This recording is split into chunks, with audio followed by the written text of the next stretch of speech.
Buenas tardes, queridos amigos del Centro Piper. Hoy, miércoles 3 de agosto, tenemos una nueva presentación de libro. En esta oportunidad, un libro del padre Jorge Hidalgo, La obediencia en Castellani.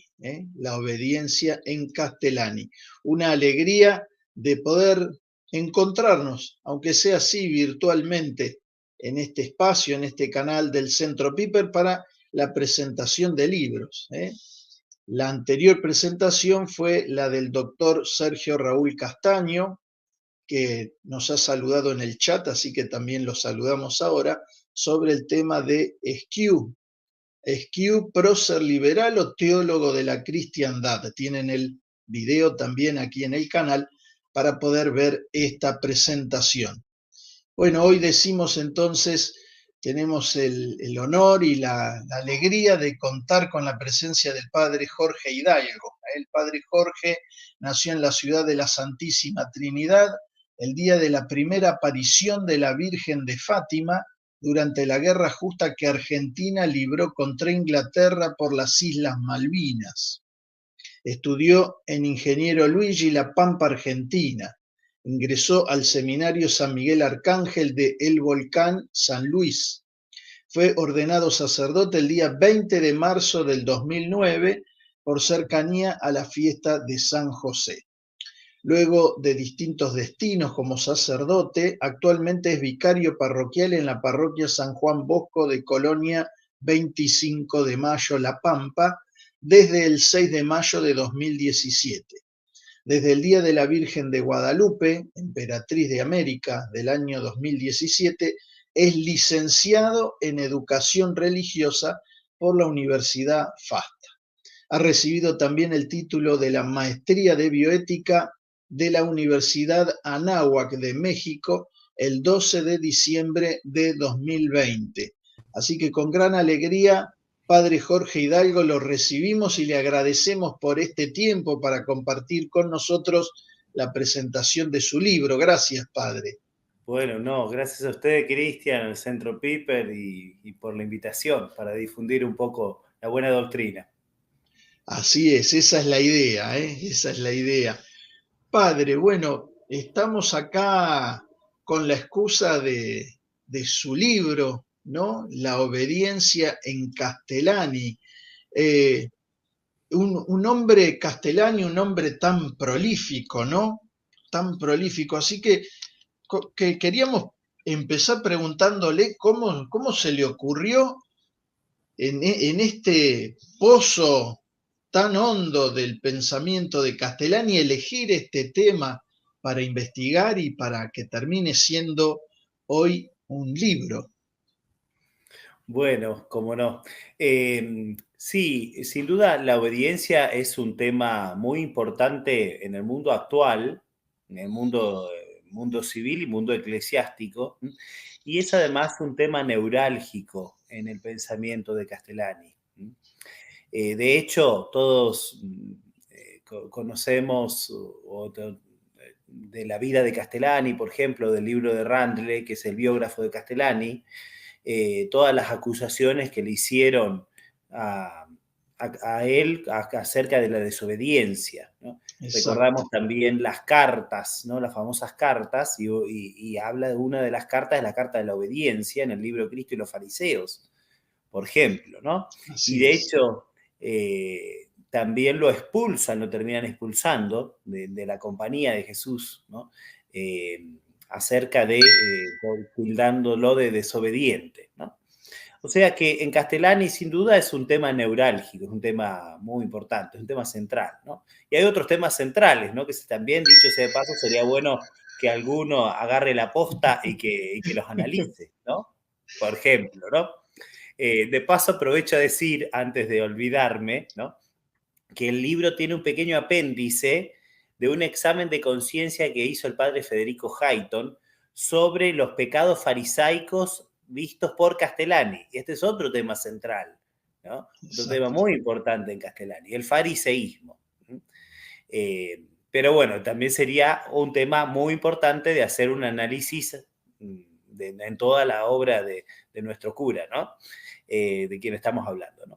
Y bueno, entonces el tema surgió de que venía juntando hace tiempo material acerca de la obediencia, en varios autores, Castellani también, por supuesto, por ser un punto de referencia para nosotros como argentinos, como católicos y para sobrevivir intelectualmente al siglo XXI, como dice Juan Manuel de Prada, ¿no? Así que, y otros autores más, aparte de Castellani, otros más, ¿no?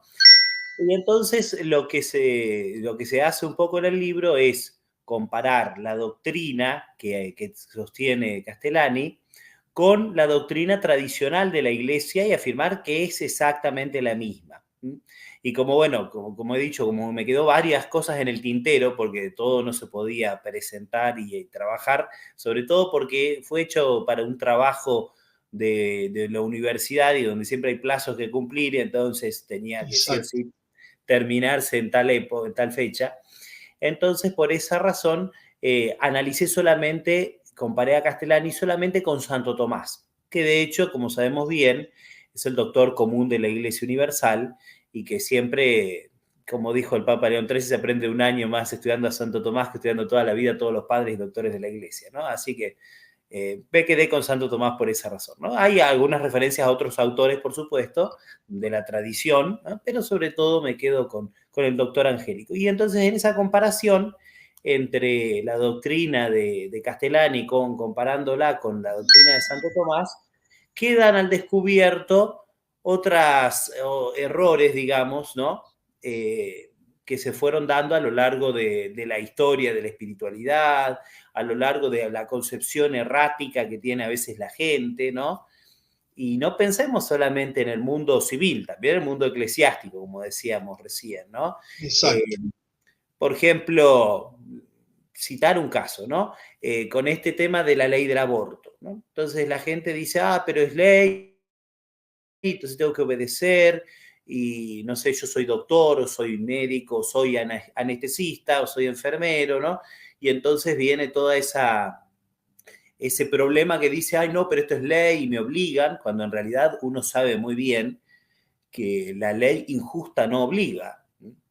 Ya San Pedro en el libro de los Hechos dice hay que obedecer a Dios antes que a los hombres, ¿no? Entonces, necesariamente esta idea errónea, ¿no?, de la obediencia no puede ser considerada católica. Es más que un acto de obediencia, es un acto de violencia, dice Santo Tomás, ¿no? Cuando una ley es injusta, es un acto de violencia, ¿no? Entonces, esta doctrina que es tan importante hoy, ¿no? Y que, como decíamos, me pasó a Castellani de la obediencia, que por esto lo dejaron afuera, ¿no? Incluso de los jesuitas y demás. Muchos nos vemos reflejados en Castellani, ¿no? Por muchos aspectos, ¿no? Los que quieren hacer el bien, ¿no?, en distintos ámbitos, ¿no? En los ámbitos civiles, en los ámbitos eclesiásticos. Y este fue un poco el origen, ¿no?, también de la decisión por la cual querer iluminar con el profeta de nuestra época, como es Castellani, a nuestra concepción, ¿no?, para tener la visión católica de las cosas, ¿no? Así que lo primero que me parece bueno que uno tenga en cuenta cuando habla de obediencia, que la misma Sagrada Escritura distingue lo que se llama la obediencia en general de la obediencia en particular. Esto es lo primero que uno tiene que saber. Por ejemplo, aquel texto famoso de Filipenses, en donde dice, Cristo se hizo obediente hasta la muerte y muerte de la cruz. Evidentemente, ahí, más que hablar de un acto concreto, de una virtud, la Sagrada Escritura nos habla de la obediencia en general, ¿no?, como entendida como la fidelidad a Dios. De la misma forma que nosotros definimos el pecado como la desobediencia a Dios, ¿no?, en la ley, en el pensamiento, en las palabras o en las obras, o las omisiones también podría ser, ¿no? Es decir, este concepto es un concepto general de la obediencia y me parece que es lo primero que uno tiene que distinguir. Este concepto, que en este caso desobediencia equivale a pecado y obediencia equivale a hacer la voluntad de Dios, este primer concepto de la obediencia general con la obediencia particular, que es una virtud en concreta. una virtud en concreto, ¿no? Y entonces uno tiene que bajar a esta otra virtud, ¿no? Entonces hacer una primera distinción, incluso en autores católicos, cuando uno dice hay que obedecer. Sí, sí, pero ¿a qué nos referimos con la palabra obedecer? Digamos, ¿no? Esta es la primera cosa. Otra de las cosas que tenemos que entender acerca de esto, de la obediencia, es que cuando hablamos de la obediencia de modo particular, referida a la virtud en concreto a la cual nos referimos, ¿no? Hay en ella hay una causa eficiente, es decir, alguien que me manda, ¿no? Hay una causa final, ¿no? Que es el destino último hacia el cual uno tiende por medio de la obediencia, ¿no? Y además hay un fundamento de la obediencia, ¿no? La causa eficiente siempre tiene que ser Dios. Por eso el fundamento de la obediencia es el orden, ¿no? Dios el mundo lo gobierna lo superior por lo inferior, gobierna el cosmos, según dice San Dionisio. Es decir, y Dios también gobierna lo racional por lo inferior por lo superior.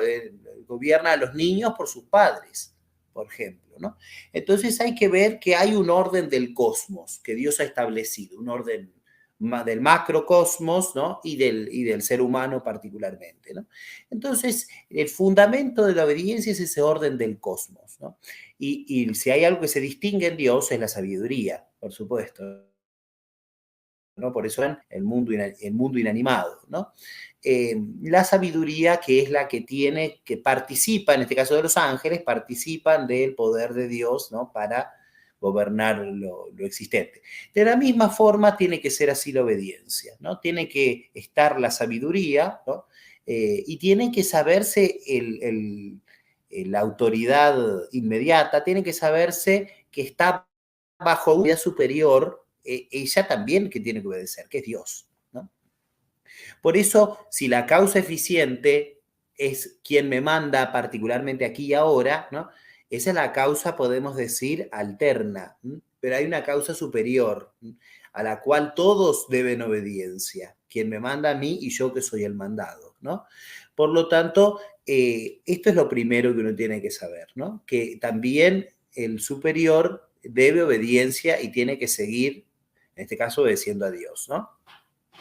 Y por último, hay una causa final de la obediencia, es decir, hay un término hacia el cual se dirige la obediencia, que es el bien común de toda la sociedad, de la comunidad política. De hecho, Santo Tomás cuando define la ley, dice que está ordenada al bien común, ¿no? Es el orden de la razón ordenada al bien común por quien tiene a cargo, promulgada por quien tiene a cargo la autoridad, ¿no?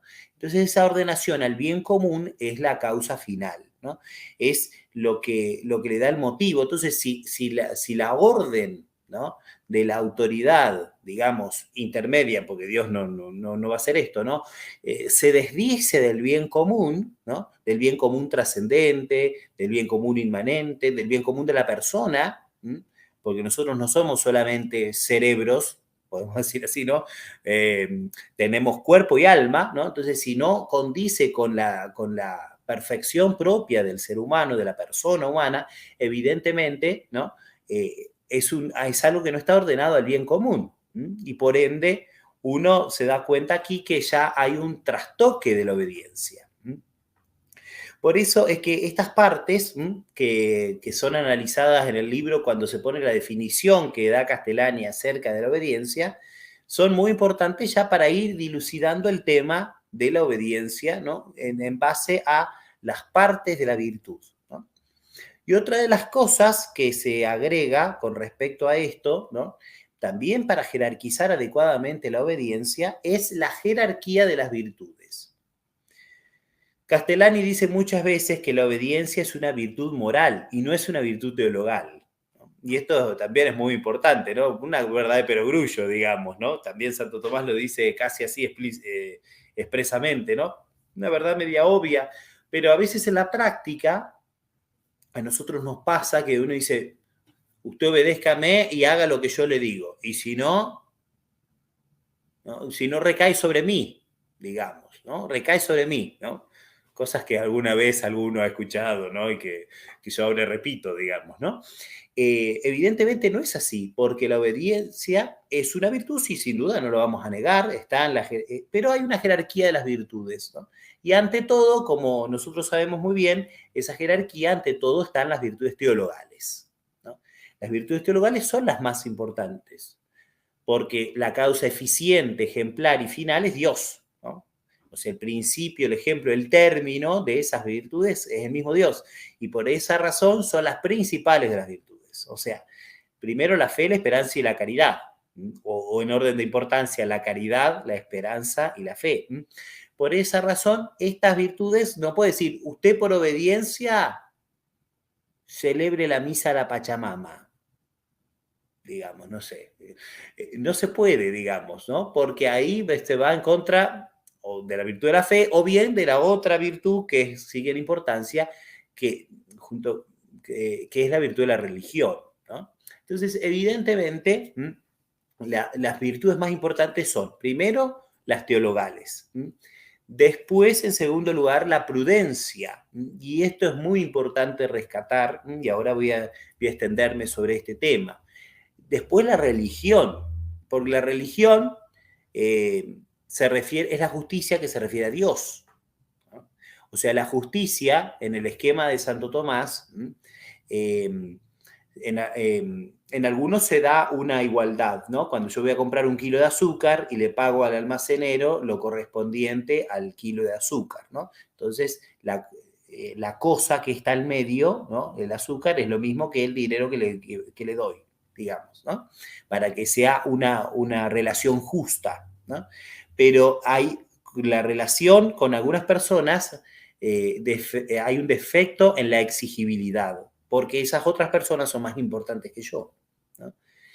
Y evidentemente, cuando la relación, la alteridad se refiere a Dios, es máximamente, la diferencia es máxima, digamos, ¿no? Entonces, por eso la religión es más importante, la virtud de la religión es más importante que las demás, ¿no? Dentro de la virtud de la justicia. También lo mismo cabría decir de la virtud de la piedad, que Santo Tomás pone, la relación que pone el doctor Angélico con los padres, ¿no? Y el patriotismo, la relación de cada uno con la patria, ¿no? Entonces, todas estas virtudes están por arriba de la simple obediencia.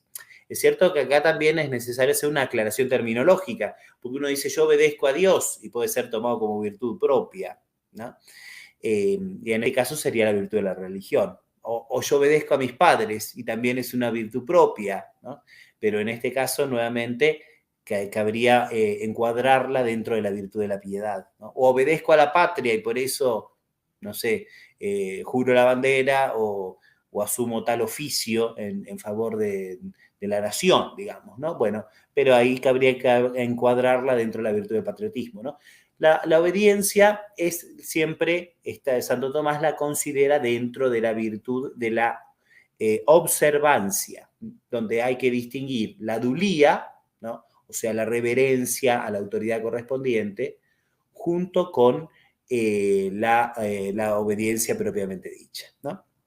Por lo tanto, todas estas cosas son muy importantes, son conceptos, digamos, primeros que uno tiene que saber acerca de la obediencia para uno después tener la concepción adecuada de la virtud, ¿no?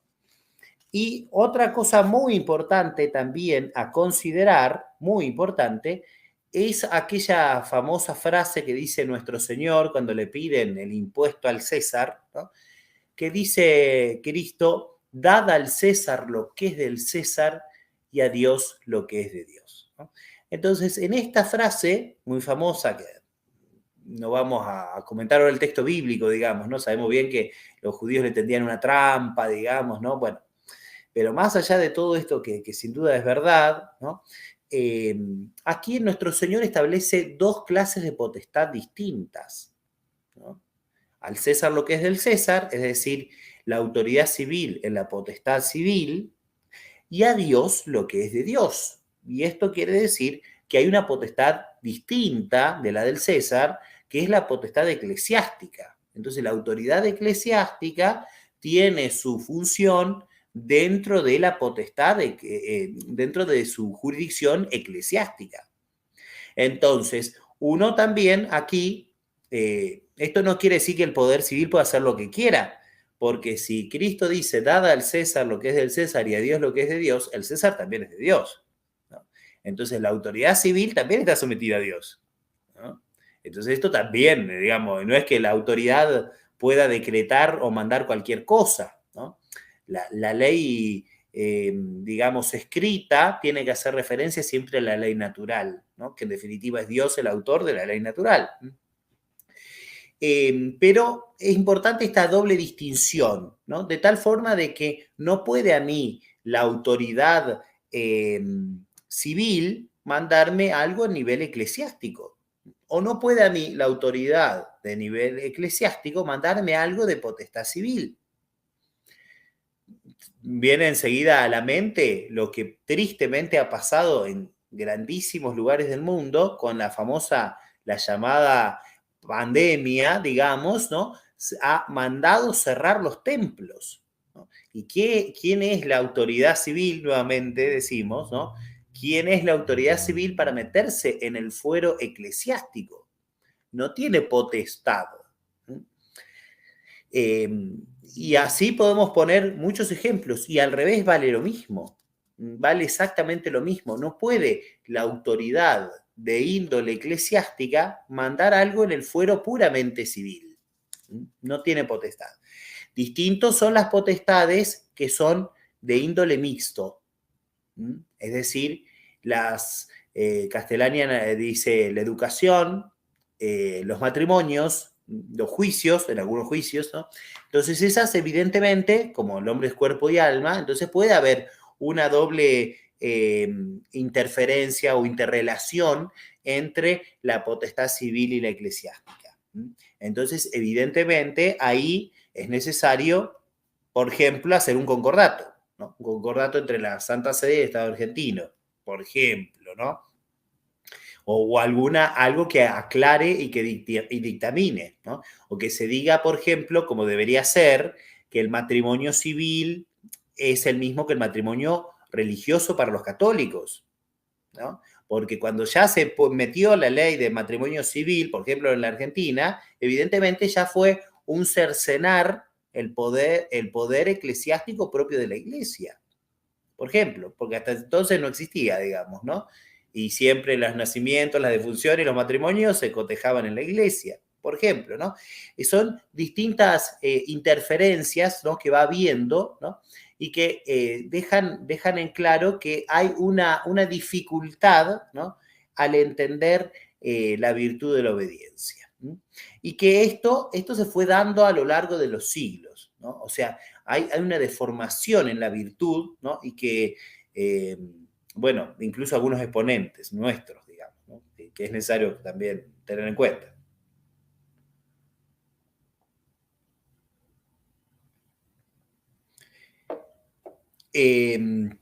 Por eso, con respecto a esto, ¿no?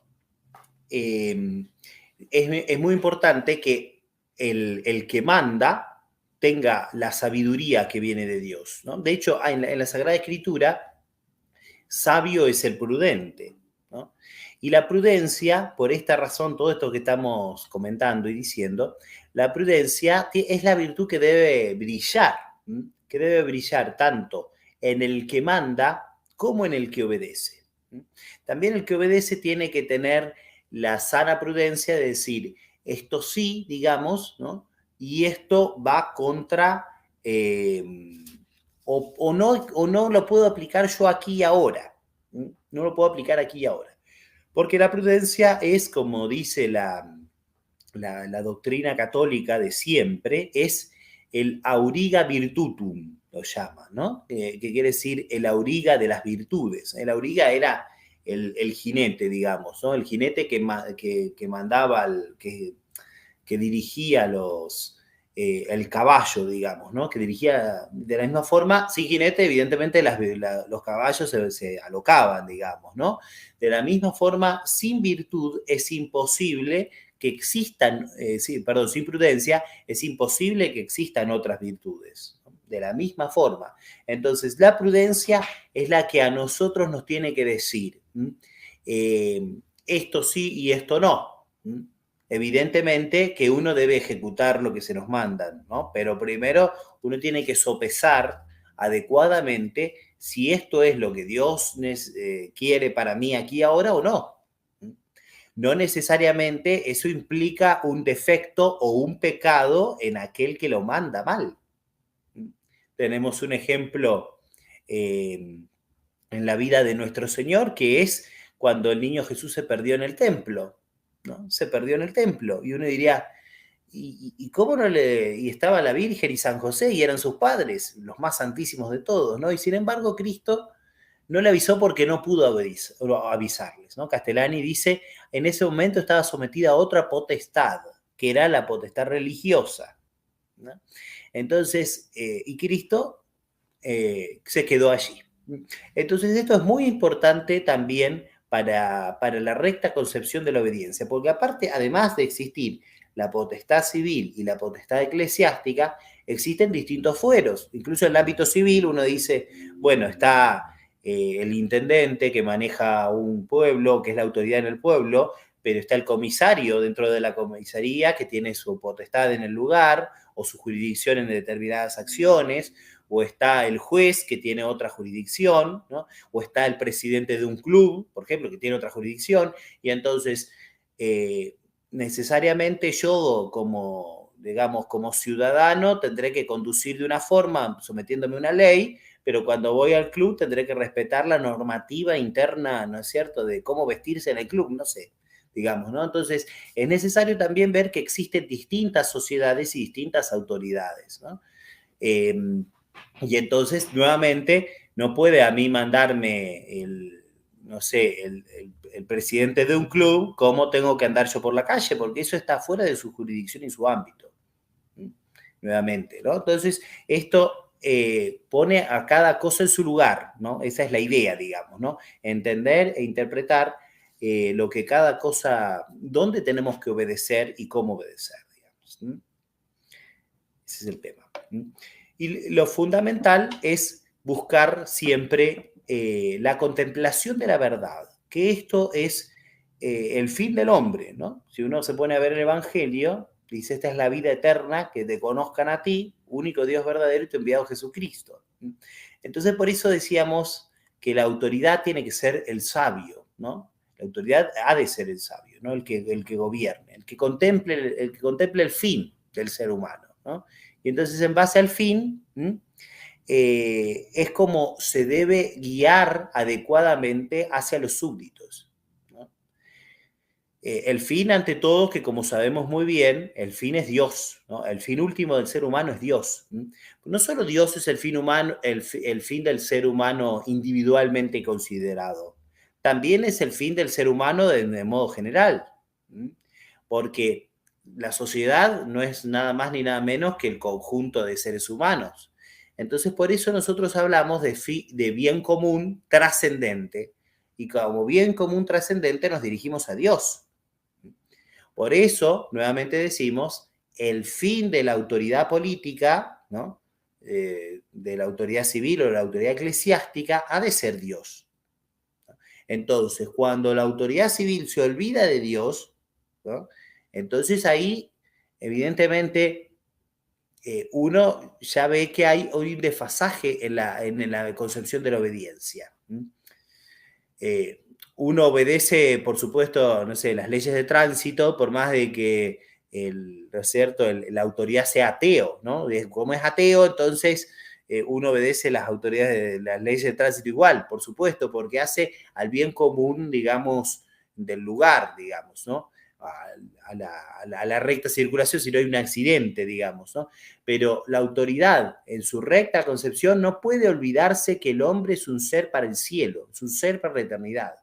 Tanto la autoridad eclesiástica, que por supuesto que lo que buscamos el reino de Dios y la vida eterna, sino también la autoridad civil, porque también todo lo que hace al cuidado del cuerpo se ordena al bien del alma, y el alma está ordenada a Dios, ¿no? Y entonces la autoridad civil no puede dejar de promover el bien y de atacar el mal. Y aunque no nombre a Dios, digamos, de esta forma, tiene que indicar el camino de la virtud. Nuevamente, en el mundo que vivimos, parece que esto fuera un discurso de otra época, digamos, ¿no? Pero esto necesariamente ha de ser así, ¿no? La autoridad civil no puede olvidarse tampoco del bien común trascendente. No hay una escisión, ¿no?, entre cuerpo y alma. No hay esta doctrina que postulaba el personalismo y que defendió grandemente el padre Julio Membiel, ¿no? No hay una escisión de cuerpo y alma, y entonces el cuerpo es para la sociedad civil y el alma es para Dios, y no existe eso, porque el hombre necesariamente es una unidad, ¿no? Y entonces también el que manda en el ámbito público civil debe someterse también a esta potestad de régimen, que viene todo de Dios, todo absolutamente viene de Dios, ¿no? Por eso Cristo dice a Pilato: no tendrías poder sobre mí si no te hubiese sido dado desde lo alto. Pero bueno, esta concepción de la obediencia fue deformada sistemáticamente a lo largo de los siglos, ¿no? Y entonces esto ha causado una concepción, digamos, de dificultad, ¿no? Bueno, lo que hoy se observa, ¿no?, de confusión, incluso dentro de ámbitos católicos, ¿no? Por ejemplo, citar un caso, ¿no? ¿Cuántas personas dijeron que los obligaban a comulgar en la mano, ¿no?, y que por eso, pero padre, si no me daban la comunión, ¿no? Y entonces estaban empujados, digamos, muchas personas a recibir así el Santísimo Sacramento, ¿no?, o a quedarse sin comulgar. Bueno, esa fue la excusa de un cierre de un seminario, que nosotros sabemos aquí, en la Argentina, el cierre del seminario de San Rafael. Esa fue la excusa, o lo que se dijo, al menos públicamente, digamos, ¿no? Entonces, evidentemente, aquí hay una concepción errónea, errática, de la obediencia. Encima, algunos sacerdotes aconsejaban hacer eso. Bueno, más vale olvidar, ¿no?, dejarlo pasar. Hay una concepción errática de la obediencia que no responde al querer de Dios, ¿no? Porque nuevamente decimos, ¿y dónde está la virtud de la prudencia que mira al bien del subordinado, en este caso el que recibe la comunión? ¿Dónde está la virtud de la religión, por la cual sabemos que Cristo está presente todo entero en cada una de las especies eucarísticas, hasta la más pequeña y la más mínima, ¿no? ¿Dónde está el cuidado de las partículas? O sea, hay 10.000 preguntas que uno se hace y uno dice, bueno, yo no puedo, yo primero no comulgo así, y segundo no puedo obedecer esto, ¿no? No puedo obedecer esto. Y bueno, ahí ve, ¿qué hacer frente a esto, no? Bueno, esto es otra cuestión, ¿no? ¿Qué hacer frente a esto, digamos, ¿no? Frente a esta imposición de la autoridad, digamos, ¿no? También viene bien pensar lo que vamos a hacer frente a esto. Así que, por eso, ¿cómo se llega a esta digamos, a esta tiranía, digamos así, ¿no? O a estas imposiciones tan terribles, ¿no?, en todos los ámbitos, ¿no? Bueno, se ha dado una deformación de la virtud, lamentablemente, a lo largo de los siglos, de la virtud de la obediencia. Ante todo con el nominalismo. El nominalismo era una concepción filosófica del siglo XIV, que decía que las cosas eran solamente nombres, ¿no? Y entonces el nominalismo, en esa concepción, hace que, digamos, está bien porque está mandado. Bonum quia mandatum, malum quia prohibitum. Es bueno porque está mandado y es malo porque está prohibido, ¿no? Entonces, esa concepción errática, ¿no? ¿Y esta concepción a qué se debe? Bueno, se debe, por ejemplo, a Duns Scoto, ¿no? Se debe a Occam, ¿no? Sobre todo a Occam, ¿no? Pero Duns Scoto sin duda fue el prolegómeno para que Occam concluyera lo que escribió, digamos, ¿no? Entonces, en definitiva, sobre todo con Occam, hay una negación de la metafísica, ¿no? Entonces, si no existe la verdad, si está bien todo lo que me mandan, está bárbaro si está Dios, pero si no está Dios, nuevamente decimos, ¿no? Entonces, evidentemente, el Occam, ¿no? Ha puesto el germen, ¿no? Para que después nosotros veamos y suframos todo lo que después conocemos, ¿no? Todo lo que nosotros después padecemos cuando nos mandan cosas que evidentemente están mal, ¿no?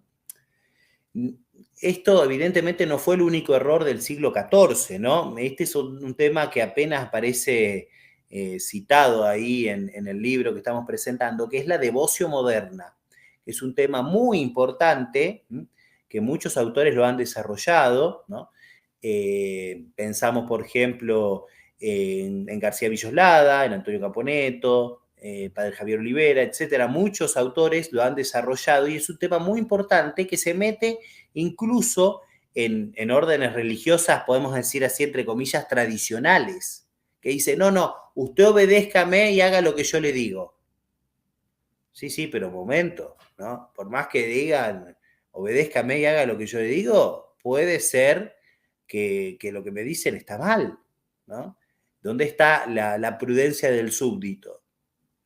O, por ejemplo, cuando las personas no tienen libertad y se confunde el fuero interno con el fuero externo, ¿no? Y entonces, el superior es mi confesor. Momento, eso no se puede. Porque por más de que yo no me pueda confesar con otro, yo no puedo dirigirme espiritualmente, bueno, si yo libremente lo elijo, eso es otra cuestión, pero yo no puedo dirigirme necesariamente con mi superior, porque ¿a quién le voy a decir que tengo problemas con él? O cae fácilmente, entra fácilmente la manipulación de la conciencia, ¿no? Entonces, este tema que después da lugar a otras cosas, ¿no? A otro tema de, por ejemplo, los famosos abusos sexuales que tanto se habla hoy del clero. Muchas veces los abusos sexuales vienen a causa de una concepción errática de la obediencia, ¿no? Es así, porque se mezclan los fueros, ¿no?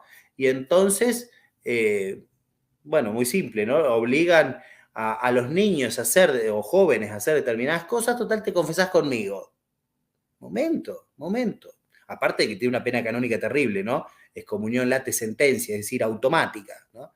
Porque eso, en materia de sexto mandamiento, no se puede. Pero fíjense hasta dónde es capaz de tener una concepción tan deforme de la obediencia, mezclar los fueros, el interno y el externo, ¿no?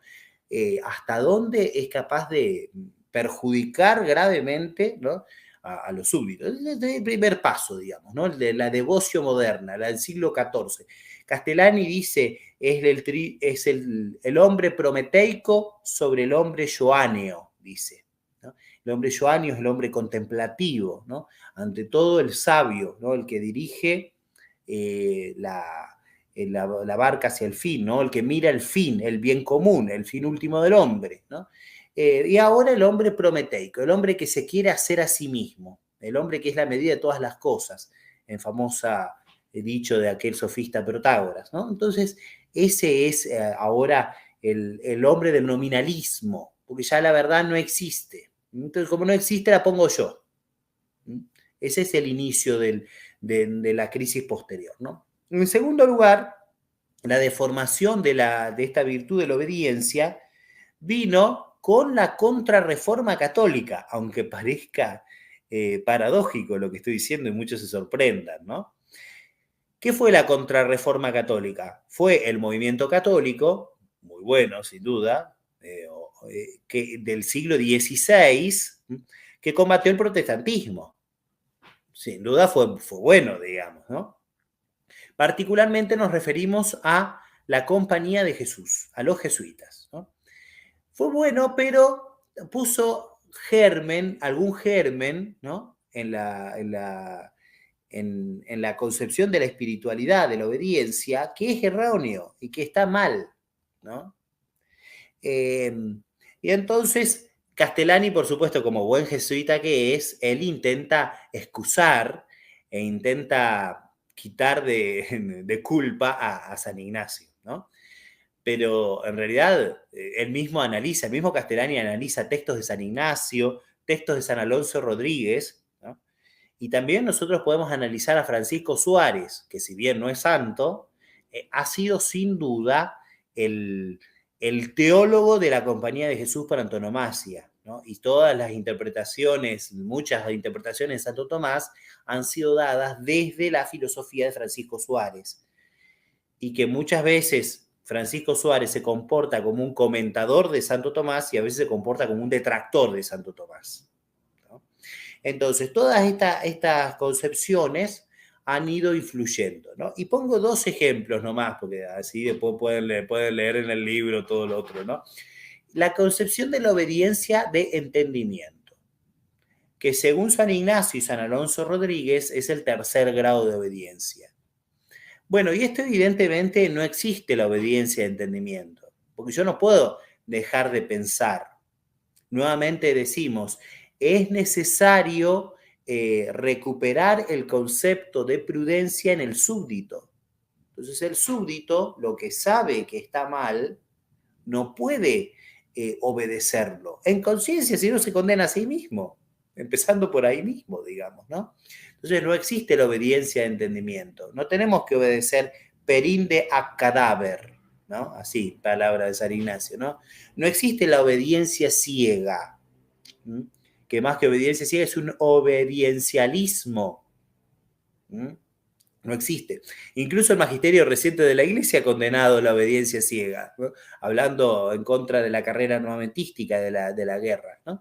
Entonces, en la Gaudium Spes del Concilio Vaticano II, o sea, es necesario darse cuenta que la obediencia ciega no existe. Yo no puedo suprimir mi capacidad de pensar y de razonar. Insisto, porque somos hombres, ¿no? Y el fin que es lo que siempre tiene que contemplar la ley, es lo que el hombre llegue hacia Dios con su propia perfección, no como un ser inerte que lo pongo arriba de una mesa y así queda, porque lo dejé así. No, sino pensando con su inteligencia y con su voluntad, conociendo la verdad y amando libremente a Dios. Así llegamos a Dios, ¿no? No como si fuéramos fichas de ajedrez y que como dejamos quedan así en el tablero, ¿no? Entonces, la obediencia ciega es necesario que ese concepto quede, digamos, absolutamente fuera de la concepción católica de la obediencia. Y un ejemplo de Francisco Suárez, un ejemplo nomás, porque después pueden leer, insisto, el libro cuando salga, Dios mediante. Un ejemplo, en el libro de las leyes, Francisco Suárez dice, empieza a citar todos los filósofos paganos y escritores católicos, ¿no? Platón, Aristóteles, Santo Tomás, etcétera, ¿no? Y él dice, bueno, pero yo digo que la ley es un acto de la voluntad. O sea, todos dijeron que la ley es un acto del entendimiento. Él dice que es un acto de la voluntad. Entonces, de un solo soplo, digamos, quedó, digamos, afuera toda la tradición católica. Entonces, si uno considera, y la tradición del orden natural, entonces, si uno considera que la ley es un acto de la voluntad, es bueno porque yo lo mando. Y se acabó. Así, y si me mandan tirarme a un precipicio, evidentemente, esta concepción, nuevamente, es la que muchas veces fue enseñada así. ¿Por qué? Porque, como dije recién, muchas veces se enseñó a Santo Tomás por el tamiz de Francisco Suárez, lo cual es un grave problema. Sería bueno hacer un estudio serio y sistemático de Suárez, digamos, ¿no? Pero eso será para otro que quiera hacer un estudio serio sobre este autor jesuita, ¿no? Y por último, hay una tercera deformación del concepto católico de la obediencia, que es el del liberalismo. Castellani habla larguísimamente, muchísimas veces del liberalismo. También esto sería bueno que algún otro se ponga a estudiar todo el liberalismo, todo lo que dice en Castellani. Es más, para Castellani el liberalismo es peor que el comunismo. Es peor. De hecho, es como lo que le dio origen, digamos, ¿no? Entonces, sin duda tiene razón nuestro cura argentino. Pero ¿cuál es el problema del liberalismo? que deja de considerar, como decíamos al comienzo, deja de considerar a Dios como la causa eficiente principal. Entonces, si no hay una causa eficiente principal, directamente el que manda es el que veo nomás, en cualquier ámbito, civil o eclesiástico. Entonces eso da pie a que se diga cualquier cosa o se mande cualquier cosa, ¿no? Porque yo no tengo que rendir culto a nadie, entonces yo me hago cargo, ¿no? Yo me hago cargo, ¿no? Entonces, si yo digo yo me hago cargo y le hago deshacer a los súbditos cualquier cosa, evidentemente vulnero su conciencia, ¿no? No considero su virtud de la prudencia. Es la visión positivista del derecho que hoy predomina. Recordemos que el derecho tiene que tener una visión ius naturalista, es decir, una visión basada del derecho en el orden natural. Y por esa razón no se puede legislar, como recién poníamos al comienzo, creo que algún ejemplo, no se puede legislar, la autoridad no puede permitir el aborto, y ahora el aborto está bien. Permite el matrimonio homosexual, y ahora está bien. Permite, no sé, la ideología de género y la promueve en las escuelas, y ahora está bien. No, porque evidentemente todas estas concepciones, ¿no? Es una concepción positivista. Nuevamente volvemos a Occam, como decíamos recién. Bonum quia mandatum, malum quia prohibitum. Bueno es porque está mandado, malo es porque está prohibido. Nuevamente, vemos ahí que hay una sustitución de Dios, ¿no? Y aunque no se diga así, definitiva la autoridad se termina considerando Dios, se termina considerando como si fuera lo único importante y lo único fundamental, ¿no? Como que él no tuviera que obedecer a nadie, ¿no?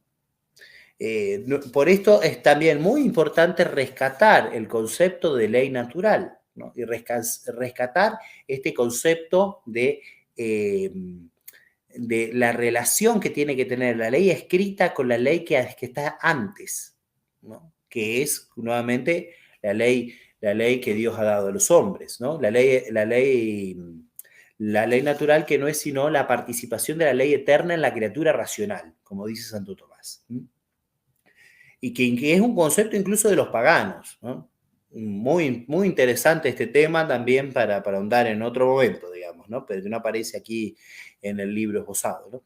Y esta concepción del liberalismo avanza tanto que muchas veces atropella la objeción de conciencia. Muchas veces. Es decir, el súbdito ni siquiera puede disentir en su interior, o eso es lo que buscan, digamos, ¿no? Lo que buscan es que el súbdito no disienta, que el súbdito haga lo que se les manda, ¿no? Entonces, por ejemplo, en las leyes del aborto, por ejemplo, la triste ley esta homicida en la Argentina, la ley del aborto, contempla la objeción de conciencia, pero para algunos y no para todos. Entonces, los anestesistas, por ejemplo, no tienen derecho a plantearse objeción de conciencia. Y un profesional católico o alguien que respeta el orden natural sabe que está matando o está colaborando en el asesinato de un niño. Y bueno, y después se quejan de que no hay anestesistas en la Argentina. ¿Y qué quieren que les diga? Es una ley que es injusta, ¿no? Y ni siquiera deja la objeción de conciencia en ese aspecto, ¿no? Entonces es algo terrible, terrible. Porque la ley intenta el poder de la ley, ¿no? Para el bien o para el mal, coaccionando en este caso para el asesinato de inocentes, ¿no? Por eso la negación de la objeción de conciencia, que es producto del liberalismo, ¿no? Primero la iglesia a la sacristía, después vos a tu familia o a tu conciencia y después ni siquiera eso, ¿no? Entonces esto termina esta idea termina en que esta imposición arbitraria y absoluta de la obediencia, sin duda va a ser el argumento que va a ser esgrimido en un nuevo orden mundial, un nuevo gobierno mundial, ¿no? En un gobierno dictatorial, ¿no? Castellani habla largamente de este tema que desarrollado en el libro, también sería interesante que alguno escribiera sobre el tema, ¿no? O sea, la idea de cómo el gobierno mundial va a quitar la obediencia auténtica a los súbditos y va a imponer el obediencialismo, la obediencia ciega. Bueno, fue lo que vivimos, ¿no? Tristemente, ¿no? En creo que fue un ensayo, esto que pasó en 2020-2021, justamente a ver hasta dónde somos capaces de obedecer ciegamente, sin pensar, ¿no? Sin pensar, sin tener la lucidez mental de decir, pero si yo sé que esto es una imposición, si yo sé que esto que nos metían no tiene ningún asidero científico para exigirme, y sin embargo era el famoso, que no quiero decir la palabra para que no censuren, ¿no?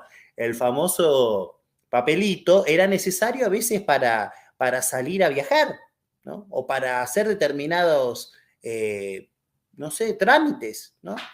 Por esta razón, evidentemente, esto es muy actual y uno no puede dejar de darse cuenta que nos dirigimos hacia esto, ¿no? A lo mejor Dios nos concede algún respiro, o a lo mejor viene de acá a la vuelta de la esquina, no sabemos cuándo. Sí sabemos que el fin del mundo vendrá, que Cristo triunfará definitivamente, pero antes vendrá un gobierno dictatorial del anticristo, donde querrá que todos lo obedezcan. Entonces, por esta razón, esto termina en esta concepción, ¿no? Partiendo de conceptos, ya decimos, ¿no? Incluso dichos con un buen fin, porque Francisco Suárez escribió su libro en contra del rey de Inglaterra, para decir que el rey no se meta, digamos, para limitar el poder del rey, pero evidentemente todo esto ha terminado en una concepción errónea y errática. Por eso, para terminar esta breve exposición y dejar después algún lugar para las preguntas, viene bien que nos planteemos qué tenemos que hacer nosotros frente a estos mandatos, digamos, tiranos, ¿no? O estos mandatos que no respetan las causas de la ley, ¿no? O que nos hacen obedecer cosas que no corresponden a lo que el mismo Dios destina para nosotros, ¿no? Por eso, ante todo, hay que resistir pasivamente. Es decir, yo me tengo que negar a dar un acto de obediencia a las cosas que me piden que están mal, ¿no? Entonces me piden, yo que soy docente, me piden enseñar que ya no somos más varón o mujer y que hay distintas formas de autopercepción. Bueno, yo tengo que resistir a esto.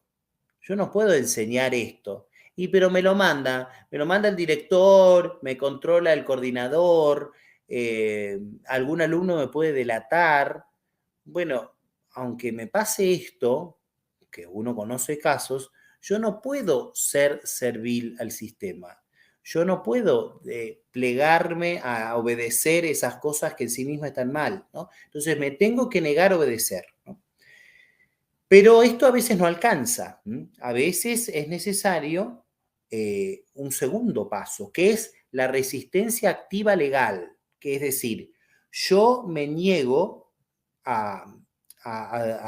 exijo que se revise la ley, exijo que se revise la ley por medios legítimos, ¿no? Es decir, no me gusta la ley del aborto porque está mal, porque mata niños. Entonces, vamos al Congreso, hacemos una marcha, le paralizamos el país,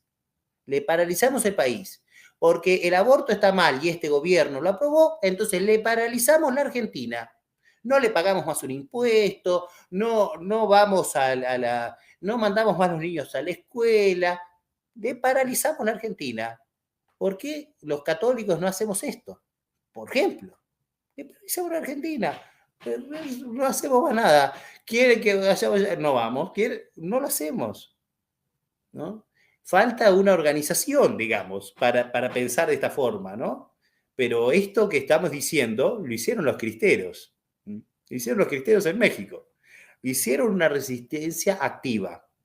Primero fue legal, ¿no? Y después incluso fue más allá. Y fue una resistencia armada, porque cuando uno intenta revisar la ley por todos los medios legítimos, intenta paralizar, en este caso el país, cuando nos manda algo que en sí mismo está mal, ¿no? Entonces, es necesario ponerse por la fuerza.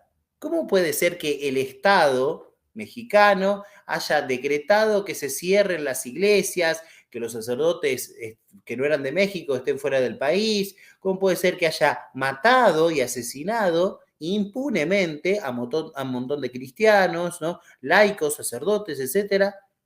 Entonces, nosotros bueno, los cristianos se levantaron en armas, así de simple, ¿no? Entonces dijeron, hasta acá llegaron, y ya está. Primero la resistencia activa legal, insisto, donde uno pone todos los medios necesarios para decir, bueno, esto no, y nos oponemos por la ley, nos oponemos con juicio, nos oponemos, incluso le paralizamos económica, política o socialmente un país, un lugar, una región, lo que sea. Pero después, si eso no está y la situación grave permanece, nosotros no podemos ser simples espectadores de lo que está sucediendo. No podemos hacer así. Entonces es necesario que tomemos otra posición, ¿no? Y llegando, se plantea, incluso en la doctrina católica, se plantea incluso de matar al tirano, asesinarlo, que parezca hoy un discurso descabellado, digamos, ¿no? Pero esto está planteado en la doctrina de la Iglesia. Siempre y cuando el tirano no sea un tirano de régimen, ¿no? Asesinado por un particular, ¿no? Bueno, entonces en ese caso no, eso está condenado en el Concilio de Constanza, ¿no? Pero si no, es necesario resistir a la autoridad que nos manda algo que está mal, de todo punto de vista. A veces Castellani también distingue entre la obediencia y la paciencia. Porque a veces por ejemplo, vuelvo hasta el año 2020-2021, nos dio muchos ejemplos para aclarar lo que estamos diciendo, ¿no? Por ejemplo, nos pedían a mí como sacerdote el certificado de esencial, ¿no? Entonces el certificado esencial, uno lo mostraba y seguía viaje, digamos, ¿no? Y no había más problemas que eso, a veces, ¿no? Bueno, eso no es un acto de obediencia si yo le muestro eso. Si yo sé que hay una norma superior, en este caso, por ejemplo, la Constitución Nacional, que dice que todo ser humano o toda persona es libre de transitar en el país y de entrar y de salir de la Argentina.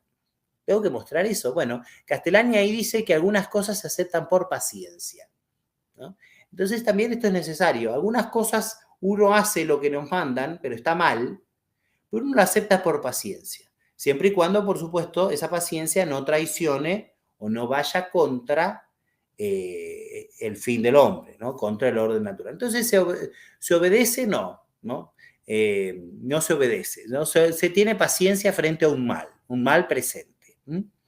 Por lo tanto, estas ideas que dice Castellani acerca de la obediencia, como ven, tienen muchas aplicaciones prácticas, muchas, y que, bueno, sin duda pueden dar lugar a muchas preguntas.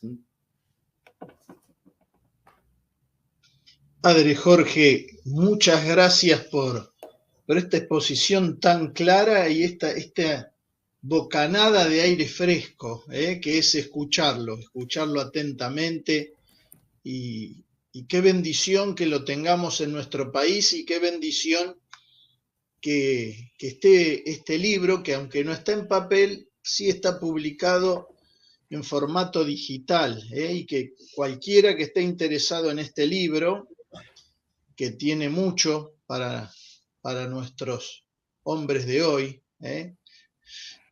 bueno, pueda adquirir este formato electrónico entrando en el blog del Centro Piper. Ahí está el enlace con Amazon, ¿no? El enlace con Amazon para poder adquirir el libro. Padre, bueno, felicitarlo en primer lugar queremos porque su exposición, además de lúcida, ha sido valiente, hablando de aquellas cosas que a veces no son políticamente correctas, pero que es necesario hablar, ¿no? A veces a los laicos nos dicen que llegamos a la mayoría de edad, en algunos ámbitos eclesiásticos, pero hay cosas de las cuales no se pueden hablar. Así que le agradecemos por poder hablar adultamente y maduramente sobre estos temas. Bueno, le digo que le mandan saludos de todo el país, desde afuera del país. Están todos muy contentos, agradeciendo este placer de haberlo escuchado estos minutos. Padre, hay una pregunta para usted de uno de los amigos que está en el chat. Y la pregunta es si no cree que el liber progresismo tiene su pata religiosa en el luteranismo y en todas sus ramas. Esa es la pregunta, padre. Si el liber progresismo tiene su pata religiosa, entre comillas, en el luteranismo y todas sus ramas. Sí, sin duda es así, digamos, ¿no?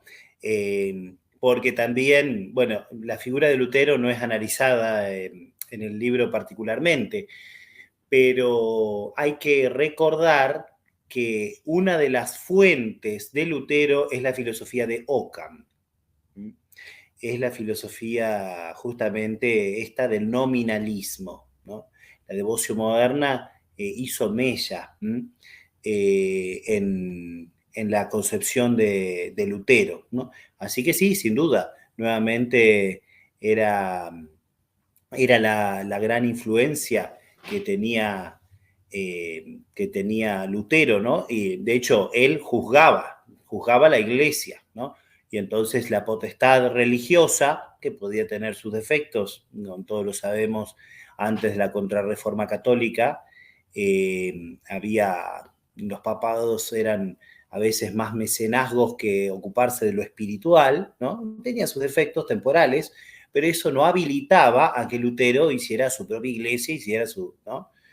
Su propia interpretación de la escritura, etcétera, digamos, ¿no? Evidentemente, la concepción de Lutero también ha influido. Pero, bueno, cuando la filosofía de fondo de Lutero era el ocamismo. Así que si uno lee, por ejemplo, al padre de Nifle, o el padre Javier Olivera, que escribió sobre Lutero, etcétera, ¿no? Uno va a ver que la fuente de Lutero era justamente esta filosofía. Así que creo que está incluido. No lo dije yo, es verdad, no lo anuncié, pero creo que está incluido. Gracias, padre, gracias por la aclaración. A veces también se dice, lo he escuchado muchas veces, gente buena, gente nuestra, que dice, bueno, yo obedezco siempre, sea lo que sea que me digan, lo estoy hablando ahora específicamente del ámbito eclesiástico, ¿no? Obedezco siempre porque si obedezco no me equivoco nunca. La pregunta es, ¿qué relación tiene esta afirmación con el tema que usted señaló tan importante de la devoción moderna? Y si pudiera usted, padre, conforme su investigación del tema de la obediencia en el padre Castellani, si podría iluminarnos respecto, que esto se escucha muy a menudo, ¿no? Es verdad. Obedezco y obedezco lo que sea, cualquier cosa que me pida mi superior eclesiástico, y si hago esto, nunca me equivoco. ¿Qué nos puede decir sobre esto, padre? Es verdad, esa frase es muy repetida. El que obedece no se equivoca. Bueno, pero evidentemente aquí la iglesia siempre enseñó, siempre, con San Pedro que decíamos recién, hay que obedecer a Dios antes que a los hombres. Esto lo han sostenido siempre todos los autores, ¿no? Está San Pedro, así que evidentemente ningún autor católico iba a negar esto, que es la Sagrada Escritura, ¿sí? Pero lo que la tradición católica más unánime enseña es que es necesaria la discreción o también, como dijimos nosotros, la prudencia en el súbdito. Y acá es lo que no se obedece, ¿no? Es lo que se deja de considerar, lo que no se tiene en cuenta, digamos, en esta frase, ¿no? Bueno, evidentemente esta concepción de la prudencia, de prescindir o no tener en cuenta la prudencia del súbdito, evidentemente es lo que está detrás de la devoción moderna, ¿no? Porque la devoción moderna tiene una... La devoción moderna no está, digamos, no está muy desarrollado en el tema, en el libro, ¿no? Porque solamente está citado porque muchos temas aparecen solamente citados, ¿no? Pero evidentemente tiene una relación, ¿no? Tiene una relación justamente cuando uno dice que eh, el, nuevamente la confusión fueros, de los foros, ¿no? El foro interno, el foro externo, ¿no? Hacer esto porque lo digo yo, ¿no? Porque yo mando, ¿no? Porque tu accionar recae sobre mí, ¿no? Evidentemente, toda esta concepción del ocamismo, del nominalismo, está bien porque está mandado, está mal porque está prohibido, ¿no? Está bien porque lo digo yo, ¿no? Toda esta concepción, que es primero una filosofía, después pasó a la teología, pasó a la espiritualidad, y desde ahí es como influye en ese falso concepto de la obediencia. En la filosofía del nominalismo, que ya dijimos recién que es el caldo de cultivo también del luteranismo, pero no solo del luteranismo, yo cuando hablaba de esto ponía el ejemplo de institutos tradicionales, ¿no? Que hablan de que citan mucho, ¿no es cierto?, a autores de la devoción moderna, ¿no?, como si fueran los mejores exponentes de la tradición católica, pero que en realidad tienen grandes defectos, ¿no? Y es esto, ¿no? Es la devoción moderna que al final termina en una concepción errónea, ¿no? Entonces esta frase, hecha como eslogan incluso, el que obedece no se equivoca, como máxima de vida espiritual, es necesario desterrarla y directamente condenarla, sacarla, ¿no? La obediencia y el entendimiento no existen. Exacto. Gracias, padre, gracias. Creo que su exposición, esta respuesta, va a dar luz a mucha gente que nos está viendo. Así que se lo agradezco de corazón. Hay otras preguntas, padre, que si tiene unos minutitos más de tiempo, Sí, cómo no, con gusto. las aprovechamos. Eh, Acá el amigo Carlos Robledo, que le mandamos un abrazo enorme ahí al Instituto Estrada y a toda la gente ahí que está con él. Padre Jorge, el padre Castellani, ¿cómo caracteriza el fariseísmo en relación a la obediencia? ¿Eh? Es, es un Muy tema bien, arduo, ¿no? Pero es un quizá tema arduo. nos puede dar alguna palabra, padre, sobre esto. Claro. Bueno, al final en la obrita esta hablamos de la ambición, porque Castellani habla de la falsa obediencia relacionándolo con la ambición, ¿no? Y evidentemente el fariseísmo es la corrupción del orden religioso, ¿no? La corrupción de la verdadera religión, dice Castellani, ¿no? Entonces, la verdadera religión que se disfraza de la falsa religión, perdón, que se disfraza de verdadera, ¿no? Entonces aquí nuevamente vemos que algunos tienen ambiciones de carrera eclesiástica, por ejemplo, o de, o de mandar más la autoridad civil, tener cada vez un mejor puesto, o sea, la ambición, ¿no? Y se la dan a sí mismos de que ellos son obedientes, ¿no? Y que ellos son, y que hay que hacer lo que tal o cual dice, etcétera. Se la llaman a sí mismos obedientes, pero a su vez, como no consideran esta relación de que decíamos de la obediencia de subordinación, y que el que primero que hay que obedecer es a Dios nuestro Señor, todos los seres humanos, porque todos somos criaturas y Él es el creador, en definitiva, al que obedecemos primero y principalmente es a Él, digamos, ¿no? Como dejan de considerar eso, entonces dice, esto es así porque lo digo yo, ¿no? Entonces esa ambición que ocurre en el ámbito civil, eclesiástico es el fariseísmo, ¿no? Exteriormente pueden cumplir todas las normas, todo el derecho canónico, la normativa eclesiástica, todas las constituciones exteriormente, pero pueden ser en sí mismos tiranos. Y como son tiranos, entonces pueden mandar dictatorialmente a uno, a dos o a todos, digamos, ¿no? Entonces esto también ocurre, digamos, ¿no? Entonces es íntima la relación entre obediencia falsa obediencia y fariseísmo. En el libro está tratado como ambición, ¿no? La ambición cuando hacen hacer cosas a los súbditos que no corresponden, ya sea en general, en contra de las normas, o bien cumpliendo las normas pero haciendo otra cosa distinta, o bien sin considerar la particularidad de las personas. Porque, por ejemplo, una persona que tiene talento para la música, por ejemplo, que está en un instituto religioso, estoy inventando un caso distinto, un cualquiera, digamos, ¿no? No puede ser promovida en eso que es bueno y que además le puede dar gloria a Dios porque tiene un talento, ¿no?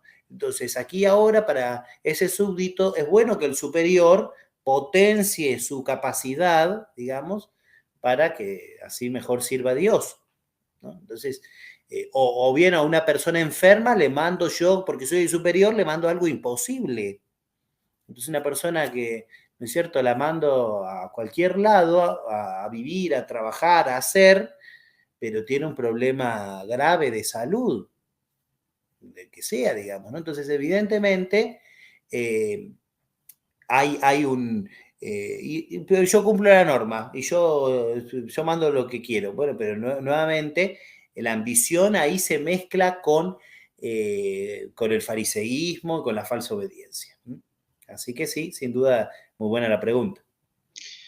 Padre, bueno, hay otras, pero sabemos que estamos más o menos en tiempo, pero aunque sea por arriba, hay una pregunta sobre Erasmo que me parece que se va un poco de tema, no sería puntualmente sobre lo que estamos hablando.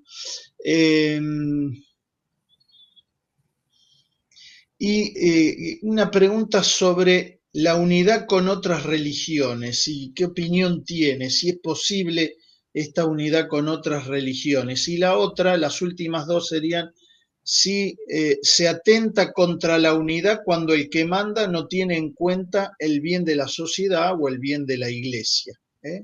Estas últimas dos preguntas, padre, le dejamos. Bueno, evidentemente lo más importante en nuestra fe es la fe revelada, ¿sí? Lo que Dios nos ha dado en el credo, digamos, ¿no? Lo que nosotros profesamos por la fe. ¿Sí? Entonces, uno puede tener relación con otras religiones, ¿no? O puede tener una relación con los protestantes no católicos. Bueno, tanto cuanto. Es decir, cuanto la forma que yo pueda hacer que estos reconozcan su error y den su paso hacia la verdad. Entonces ahí sí, digamos, ¿no? Pero es como un apostolado misionero de la iglesia, digamos, ¿no? Que el que está en el error, a lo mejor nunca nadie le predicó la verdad. Es posible, digamos, ¿no? Es posible que el protestante, por más que vivan en nuestros pueblos y ciudades y que esté rodeado de iglesias, tenga una concepción deformada de la fe católica y que nunca nadie le haya explicado. Entonces, es tarea nuestra, ¿no? En llevarlos a ellos a la unidad de la fe católica, ¿sí? A la cual si no se separó él, se separaron sus ancestros, ¿no? Pero evidentemente todos los protestantes surgieron de la fe católica. Y los que no son católicos ni cristianos, bueno, es parte del apostolado nuestro intentar llegar a todos para salvar al menos a algunos, como decía San Pablo, ¿no? Siempre con respecto a otras religiones tenemos el ejemplo de la iglesia de 2000 años de misión, ¿no? Que la iglesia siempre fue a lugares paganos, ¿no? A sembrar la fe católica, a bautizar a los que no conocían a Dios y lo aceptaban libremente, y a promover incluso humanamente y por supuesto cristiana y espiritualmente a los evangelizados, ¿no? Entonces esto es tarea de todo cristiano, ¿no? Bueno, algunos particularmente, ¿no? Los llamados a los lugares de misión, pero todos nosotros tenemos esta misión. Entonces, si la relación con otras religiones es concebida de esta forma, bueno, evidentemente, así sí tenemos que relacionarnos con otras religiones, ¿no?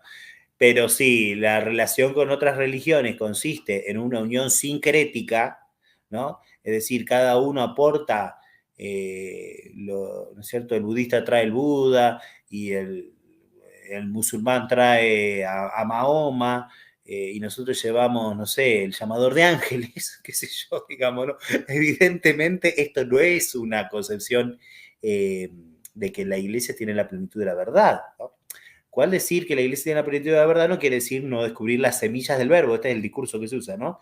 Las semillas del verbo, la verdad que tienen presente los otros, pero uno las tiene en cuenta. Por ejemplo, si uno fuera a evangelizar a lugares pobres del Amazonas o de África, uno vería el gran valor que tienen a la familia, y a la familia al menos, ¿no?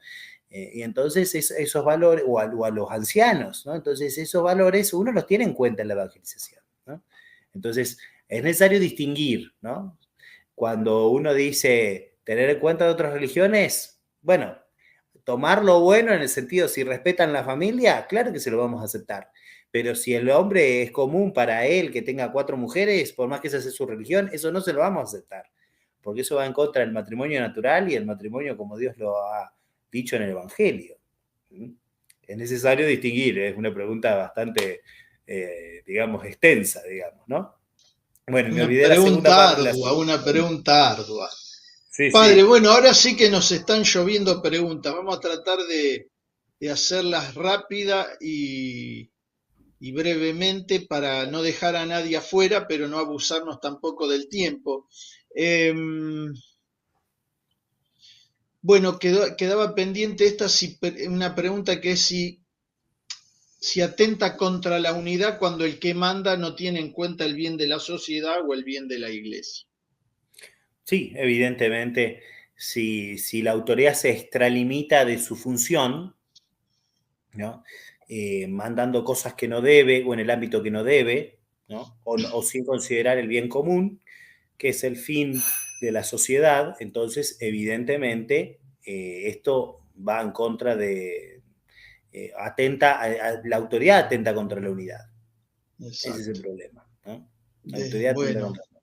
desde Entre Ríos también nos preguntan si no hay en la falsa obediencia, en la obediencia ciega a la que usted se refirió, eh, si no hay algo de tener la posibilidad después de echarle la culpa a otro, ¿no? Porque como uno obedece porque hay que obedecer, quizá es una buena excusa, ¿no? Exacto. Sí, sí, exacto. Una buena excusa para decir, bueno, como me mandaron, yo hice esto, ¿no? Y Así entonces, no nos hacemos responsables de nuestros actos. claro, exactamente. Quita la responsabilidad y la libertad. La libertad y las dos cosas, ¿no? Exacto. Eh, y la última que veo es si le parece que el tema de la obediencia haya cambiado en el concilio o luego del mismo, ¿no? Este concepto de obediencia que usted había dicho, padre, que se había modificado a lo largo de los siglos, pero acá puntualmente hablan del concilio, entiendo que será el Concilio Vaticano II. Claro, Entiendo, ¿no? Porque la Iglesia claro, tiene 21 concilios, pero supongo que habla del último. claro, claro. Bueno, nosotros hablamos de la concepción del liberalismo, ¿no? Cómo ha deformado el concepto de la obediencia. Bueno, aquí esto daría para hablar un poco del concilio, ¿no? De la, digamos, de la letra del concilio, el espíritu del concilio, bueno, un montón de cosas que evidentemente están más allá de una respuesta simple, digamos, ¿no? El concilio mismo habló acerca de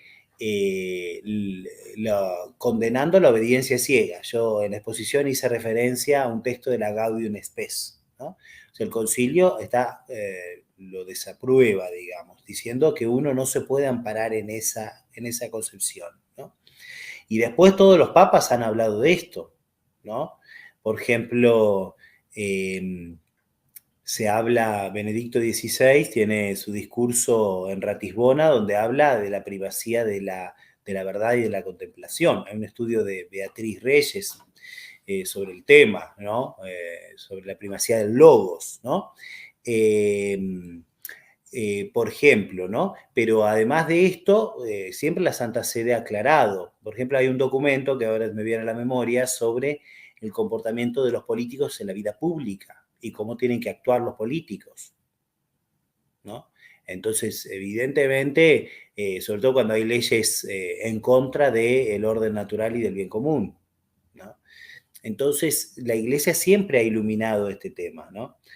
Por eso digo, una cosa es la letra y otra cosa es el espíritu del concilio, que evidentemente uno sabe que, bueno, para eso no vamos a entrar en todo esto, digamos, ¿no? Pero uno sabe que hubo mucho teje y maneje detrás, ¿no es cierto? Pueden leer el libro de Roberto Di Mattei, ¿no? Una historia más escrita, una historia nunca escrita del Concilio Vaticano II, digamos, ¿no? O el libro Iota Unum de Romano Amerio, en fin, ¿no? O el libro antes de Rawls, el Rin desemboca en el Tíber, etcétera, digamos, ¿no? Entonces se puede hablar de un montón de cosas, ¿no? Del espíritu del concilio, en donde evidentemente había una desobediencia de fondo, ¿no? Y muchos intentaron meter letra, digamos, para nuevamente el fariseísmo, ¿no?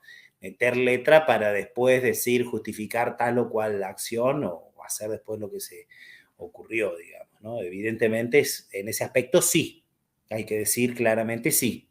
Pero uno puede citar, por el otro lado, como dije antes, tanto la letra del concilio como textos de los papas postconciliares y de las congregaciones vaticanas posteriores, donde se condena esta idea de la obediencia ciega, se condena la idea de la renuncia a la propia conciencia, que nadie puede actuar contra conciencia, se habla de la primacía de la razón y de la contemplación, en fin, etcétera. Muchas cosas más se podrían citar, digamos, donde la doctrina sigue en pie, digamos. Así es. A pesar que algunos creyentes no tengamos en cuenta la doctrina, pero ahí está para clarificarnos en este momento de oscuridad, de muchos sentidos, de tiniebla. Bueno,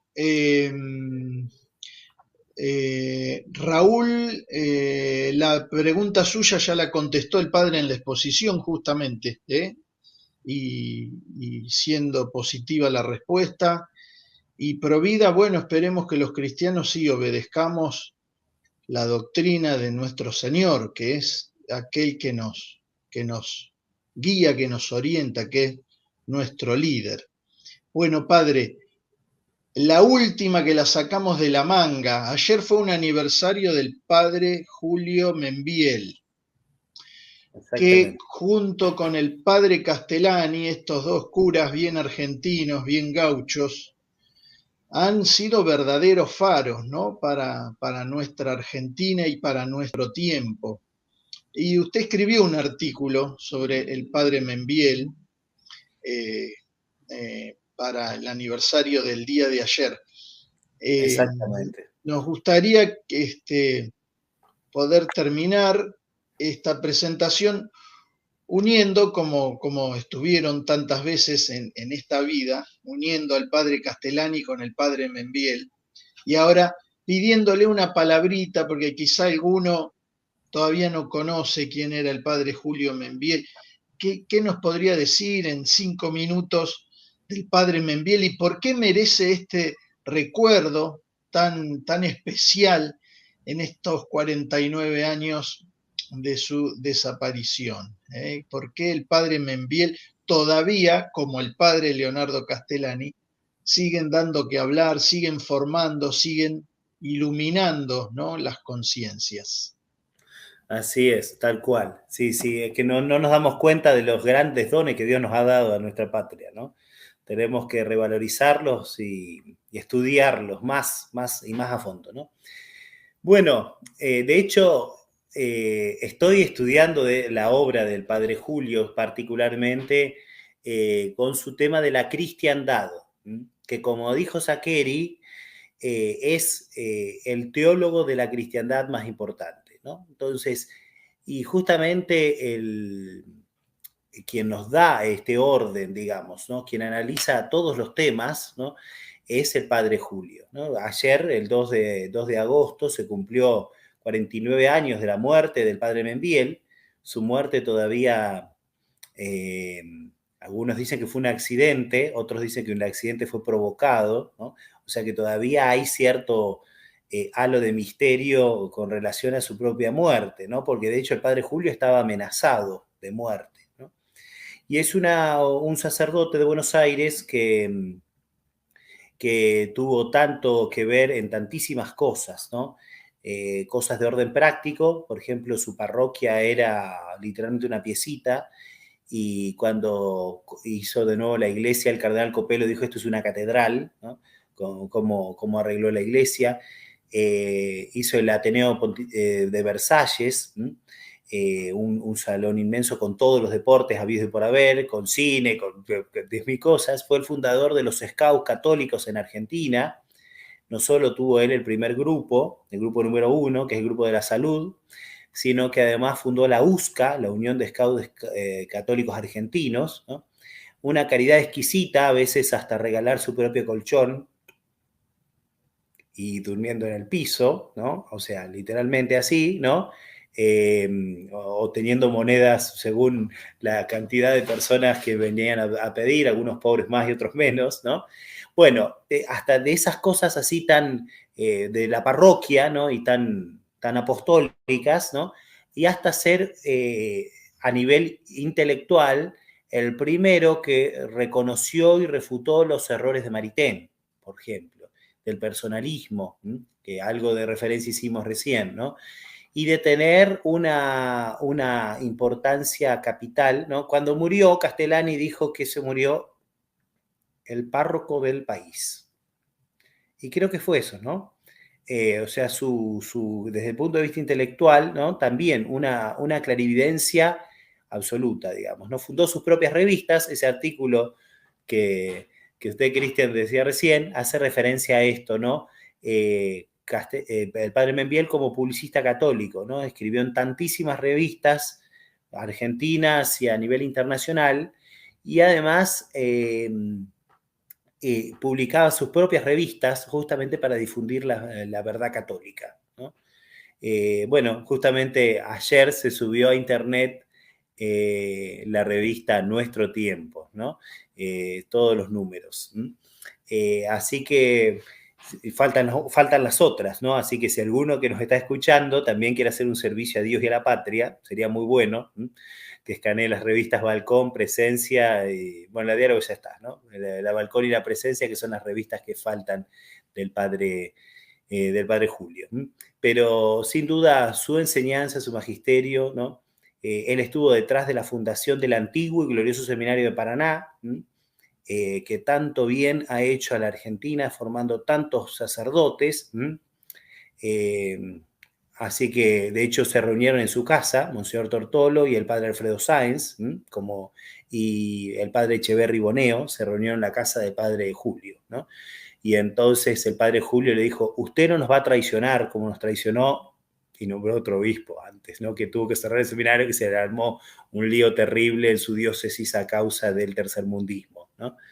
Y entonces él dijo, yo les doy mi palabra, lo único que puedo hacer es darle mi palabra, ¿no? Y así surgió el seminario de Paraná, ¿no? Donde se formaron tantos sacerdotes en la Argentina, y cuando se destruyó el seminario de Paraná, bueno, se fundó el de San Rafael y el de San Luis, siguiendo con ese espíritu, ¿no? Pero bueno, o sea, el padre Julio estuvo detrás de innumerables obras, ¿no? Entonces no podemos nosotros no recordarlo y no valorizarlo adecuadamente. Pero bueno, Así sería es, para otra exposición. para otra exposición, padre, que lo comprometemos, ¿eh? Acá pregunta Carlos Robledo, ¿dónde está publicado el artículo sobre el padre Julio? Lo publicó el padre Javier Olivera en Que no te la cuenten. Ahí, bueno, y usted decía recién el Centro Piper también, ¿no? Así es, así es. Bien. Ahí, Así ahí, que, si Dios quiere.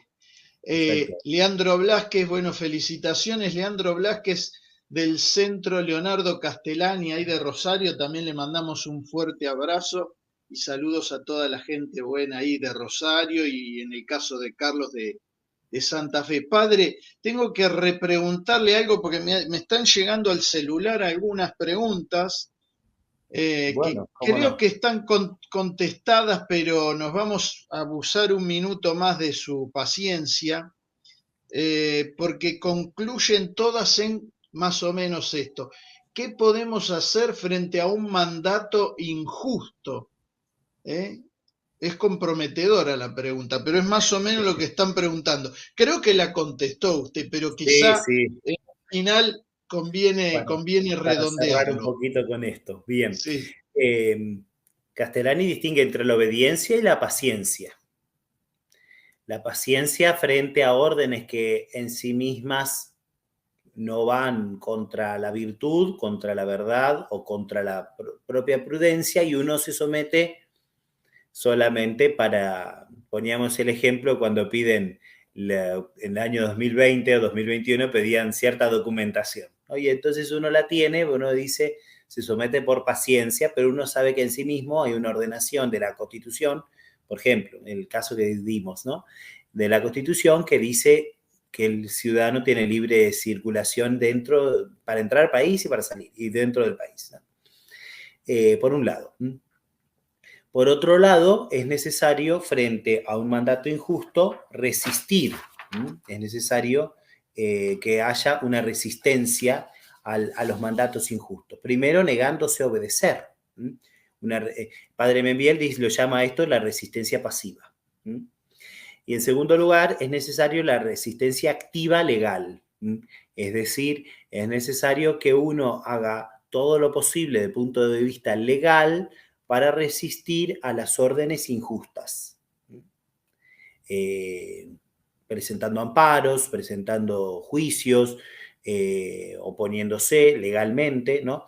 E incluso haciendo, decíamos, boicot, ¿no? Si fuera necesario y si estuviéramos más organizados y mejor organizados, ¿no? Boicot económicos, políticos, sociales, sin faltar las leyes, pero le clausuramos, no puede entrar nadie al Congreso de la Nación, le clausuramos el Congreso, por ejemplo, no sé. ¿No? Entonces, hacemos digamos, una protesta pacífica, ¿no? Pero firme, ¿no? En contra de las órdenes que son en sí mismas injustas. Pero además, incluso se puede llegar a dar un paso más. Cuando ya se agotaron todos los medios pacíficos y el mal es persistente y grave, entonces uno puede recurrir incluso a la fuerza. A la fuerza. Poníamos el ejemplo de los cristeros, ¿no? Que defendieron con las armas, ¿no? El grave atropello que había de parte de la autoridad mexicana a la fe y a la religión. Entonces, por eso, directamente se levantaron en armas y armaron un ejército para justamente hacer contra a la injerencia de la masonería, que era en definitiva quien tenía todo ese accionar. Así que es necesario resistir. ¿Qué podemos hacer en concreto? Y hay que ver en concreto, digamos, evidentemente ese es el último paso y es el más extremo, ¿no? Pero hay que empezar obviamente con la resistencia pasiva y después, en segundo lugar, la legal, la activa legal, ¿no? Y organizarse. El liberalismo justamente nos quiere atomizados, nos quiere divididos. Estamos cada uno separados en un lugar distinto. Evidentemente, divididos nos aplastan como moscas. Entonces es necesario tener una unidad más fuerte. La unión hace la fuerza, dice el dicho, y entonces no por nada la Revolución Francesa disolvió las corporaciones. Sabían que así atacaban. es, así es. Padre, gracias por su palabra, por recordarnos con el padre Castellani que el liberalismo es peor que el comunismo. Se lo agradecemos mucho. Y bueno, que no será la última vez que lo molestemos, padre. Lo volveremos a molestar en cualquier momento, ¿eh? Bueno, muchas gracias, Cristian. Y, Y bueno, un saludo a todos los que nos han escuchado y a los que han preguntado. padre, para terminar le pedimos una bendición, ¿eh? Para terminar su ponencia. Cómo no, con gusto. En el nombre del Padre, del Hijo y del Espíritu Santo. Amén. Te damos gracias, Señor, por todos los beneficios que hemos recibido de tu generosidad, a ti que vives y reinas por los siglos de los siglos. Amén. y que la bendición de Dios Todopoderoso, Padre, Hijo, Espíritu Santo, descienda sobre vosotros y permanezca para siempre. Amén. Amén. Gracias, Padre. Que Dios lo Bueno, guarde mucho. Seguramente este libro va a hacer mucho bien en muchas almas. Y gracias por presentarlo en este espacio, que es virtual. Preferiríamos que fuera presencial, pero bueno, es lo que tenemos por ahora. Y bueno, y agradecemos su generosidad de estar y todo este tiempo que le ha dedicado a nuestra gente acá en el canal del Centro Piper. Padre, hasta pronto. bueno, muchas gracias por la invitación y bueno, y un saludo a todos. Dios nos Gracias, conserve en Padre. su servicio. Hasta pronto. Bueno, queridos amigos del Centro Piper, hemos escuchado la presentación del padre Jorge Hidalgo sobre su libro La obediencia en Castellani.